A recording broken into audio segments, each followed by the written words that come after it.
Azrael is a 2024 post-apocalyptic action horror film set in a world post-rapture. In this desolate landscape, some survivors like Azrael have vowed silence to avoid sin. When Azrael and her boyfriend are abducted by a fanatical cult for a forced sacrifice, she escapes and embarks on a perilous quest to save him from the zealots. As we track Azrael across this bleak wasteland, she endures numerous trials, being assaulted, recaptured, nearly re-sacrificed, until she finally turns the tables, transforming from prey into predator. All right, I'm not going to sugarcoat it any longer. I do like this film, but there's a lot of problems I have with this movie. One of the biggest problems, and I think a lot of people, if they watch this, will have, is the no dialogue, that there's no dialogue throughout this entire film. I think that's a big problem with the movie, especially if there are people that go into it that have no foundation or no biblical knowledge backing them, that they're watching this and they don't understand what's going on. You basically have to go into this, even if you do have some knowledge of it, and really pay attention to everything that's happening to make sense of what's going on. This religious cult, from what I gathered, they can make sense, or they believe that they're being fed information by God through the wind. Especially this church that they have, that there's a hole in the wall and they hear the wind coming through there, and this woman who's kind of like Mary because she's pregnant, and I don't know if this is Immaculate Conception because we're not told anything, but she's pregnant and she's listening to the wall, and she has these followers and these believers, and they're trying to protect her, it is, I assume, but then they believe that they have to give sacrifices to the burned ones, which we're not told who or what the burned ones are. Were they once human? Are they demon? They look demonic, they look like they come from hell. At the end, it would make me believe that they are demons, actually, not people that were once human. So I'm not going to spoil the movie and say what the ending is. So you have to really pay attention to get as much information as you possibly can from this film to make sense of what's going on.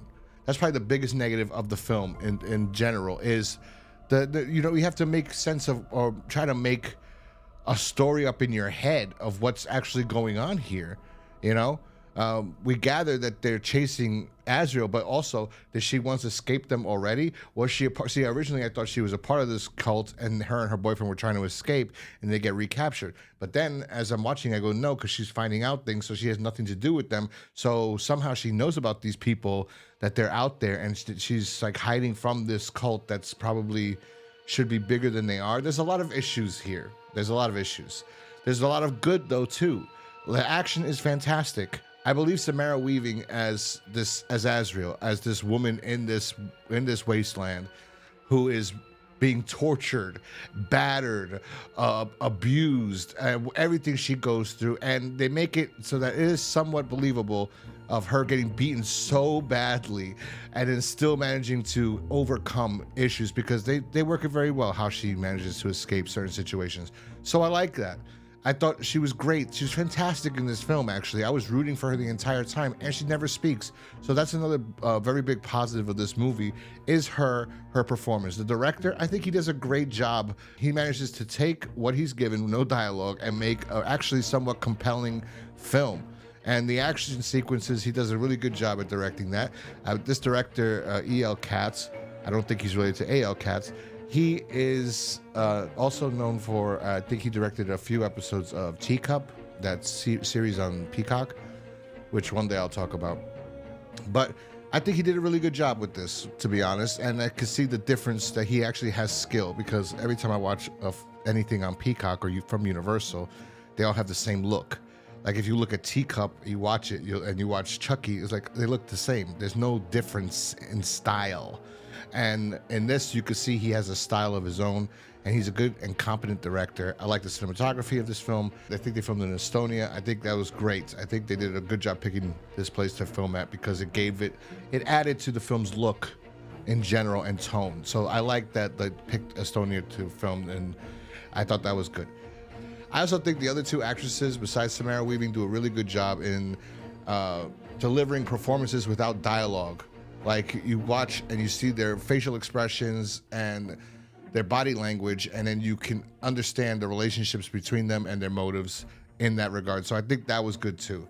Besides those things, and the action, like I said, I think I said it already, fantastic. I think for a horror film, I think the action was done very, very well. And the gore, there we go. There's some gore scenes that were phenomenal. There should have been more, but they were great. They were great. I loved it. I loved it. So and I love the way that the burnt ones look.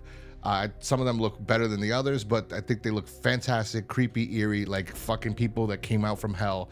So, spoiler, I did mention earlier, I'm sorry if I ruined that, there's an Antichrist theme in this movie because I don't believe it was an Immaculate Conception, because I can't see that character having sex with one of the burned ones because they're not able to speak or anything like that. They just hunger for food and they need sacrifices, or they'll just look for you if they smell blood. They're like zombies.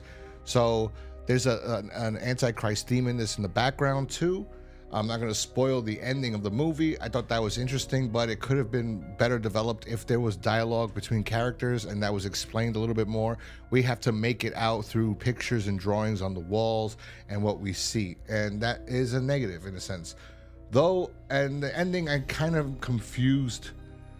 In a sense, I'm confused with Samara, with Azrael's character at the very end. I mean, I get all the way to that point, but I don't understand. I don't understand. That's another problem. So with that being said, it's really hard for me to rate this because I do like the movie, but there's so many things I dislike about the movie. I mean, if I was to rate this movie for myself, I would say I'd give it a 3 out of 5 stars. But if I want to give this to other people to watch, I have to take into account all those negatives. But I think a lot of people could still enjoy it with those negatives.